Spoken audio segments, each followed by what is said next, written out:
In today's video, I'm going to teach you how to build an n8n workflow using a trigger, a code node, a set node, and an optional action to finish it off. We'll start by getting the workflow to actually run. That happens with a trigger node, such as a webhook or a manual trigger. Think of this as the doorbell for your automation. It rings when something happens, like a form is submitted or a button is clicked.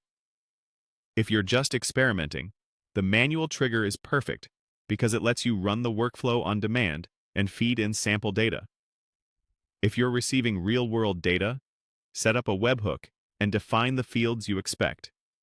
Without this trigger, the code node won't have anything to process, so be sure your trigger is in place and returning at least one example item. Next comes the code node, where you can write custom JavaScript to process or transform the incoming data. This is your Swiss Army knife for manipulating fields, computing values, cleaning text, or formatting dates. It really shines when built-in nodes don't quite match what you need. In this tutorial flow, we'll use it to parse the incoming payload, map fields into consistent names, and prepare a clean structure for later steps. As you write your code, handle missing or unexpected fields gracefully, and keep your output object simple and predictable.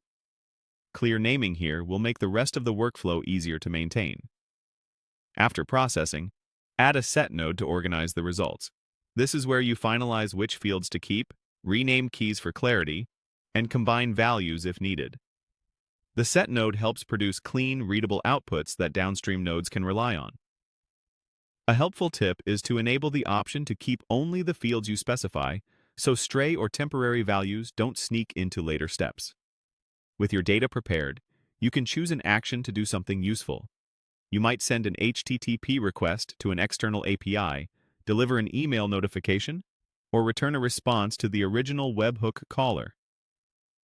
Map your cleaned fields carefully, set any required headers or credentials for HTTP calls, and double-check that the data types match what the destination expects.